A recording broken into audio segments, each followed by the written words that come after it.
ছাব্বিছৰ নিৰ্বাচনলৈ পুণ্যদমে প্ৰস্তুতিৰ যুঁজত ৰাইজৰ দল হোজাৰ বিন্নাকান্দিৰ ৰাইজৰ দলৰ বিশাল গণসমাৱেশ সমষ্টিটোৰ দবকাৰ আমবাৰী তিনিআলিত অনুষ্ঠিত বিশাল জনসভাত অংশগ্ৰহণ কৰি বিজেপি চৰকাৰৰ বিৰুদ্ধে আক্ৰমণাত্মক শিৱসাগৰৰ বিধায়ক অখিল গগৈ বিজেপি চৰকাৰক 2024 নিৰ্বাচনত পৰাভূত কৰাৰ সংকল্পৰে জনসভাত শ্লোগান বিধায়ক গগৈ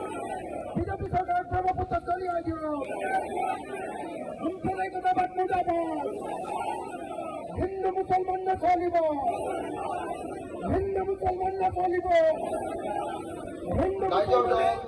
কংগ্রেস অসম জাতীয় পরিষদ সিপিআই সিপিএম সিপিআইএমএল সব আমি একলগ হব লাগে আর সবে মিলি মেলি চকীৰে কৈতে মামা আৰু চাচাক বান্ধি লৈ ব্ৰহ্মপুত্ৰত দলিয়াই দিছে হয়নে নহয় এওঁলোকে যদি কিবা পলিটিক্স কৰিবলৈ মন আছে বাংলাদেশত গৈ কৰক ব্ৰহ্মপুত্ৰত দি দিলে বাংলাদেশ গুচি যাব নাই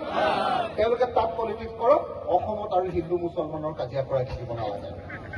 হয়নে নহয় কওক আমনি লাগিছে নাই বা হিন্দু মুছলমান কৰি আমনি লাগিছে নে নাই আৰে ক'ব লাগিছিলে যে বস্তুৰ দাম কমাওক কয় বোলে মুছলমানে দেশখন খালে হয়নে নহয় আমি জানো যে মুছলমানেও দেশ পোৱা নাই হিন্দুৱেও দেশ পোৱা নাই খ্ৰীষ্টানেও দেশ পোৱা নাই দেশ খাইছে হিমন্ত বিশ্ব শৰ্মা আৰু অজৰুদ্দিন আজমলে হয়নে নহয় তেওঁলোকে দেশখন খাইছে গতিকে এওঁলোকক যদি ব্ৰহ্মপুত্ৰত বিসৰ্জন নিদিওঁ তেতিয়াহ'লে কোনো পধ্যে দেশৰ মানুহবিলাকে শান্তিত খাবলৈ নাপাওঁ আপোনালোকে চবকে চাওঁ মই এটা হিন্দু ল'ৰা তেওঁলোকে কৈ থাকে যে ভাৰতখন হিন্দুৰ দেশ আমি হিন্দুৰ দেশ বনাম তেতিয়াহ'লে মোৰ কাৰণে পেট্ৰল আৰু ডিজেলটোৰ দামটো কমাই দিয়া মুছলমানতকে হয়নে নহয় আজিৰ দিনটোত আপোনালোকে পেট্ৰল কেইটকাত কিনে কেইটকা 100 টকা ঠিক আছে মুছলমান মানুহক 100 টকা দিয়ক মোক 50 টকা দি দিয়ক মই হিন্দু হয়নে নহয় তেতিয়া মই হিন্দু দলটো ভাল পাম বস্তুৰ মূল্যটো চবৰ কাৰণে সমান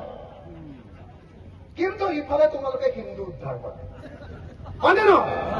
এইটোতো নহব ভাই মই আপোনালোকৰ ইয়ালৈ আহি থাকোঁতে যেতিয়া আহি আছো মই দেখিছো যে দবকাৰ চবৰ ঘৰৰ মানুহৰ ঘৰতে ঘৰে ঘৰে তামোল গছ মোক তেতিয়া ক'লে মই যিখন গাড়ীত উঠি আহিছো গাড়ী চলাই এখন ল'ৰাজনে ক'লে যে দাদা দবকাৰ মানুহবিলাকে খেতিৰ পাছতে আটাইতকৈ বেছি ইনকাম কৰে তামোল বেপাৰ তামোল বেছি ক'লে যে অতি কমেও 50,000-70,000 পৰা 5 লাখ 6 লাখ টকালৈকে এবছৰত তামোলৰ পৰা পায় হয় নেকি বিজেপি চৰকাৰ অহাৰ পাছৰ পৰা চুপাৰী 1 কেজি চুপাৰী বেছি বৰাক উপত্যকাত মই আপোনালোকক সুধিম বৰাক উপত্যকাত বিজেপি অহাৰ আগতে 1 কেজি চুপাৰীৰ দাম পাইছিলে খেতিয়ক এজনে বিক্ৰী কৰি 400 টকা আৰু বিজেপি অহাৰ পাছত এতিয়া পায় 250 টকা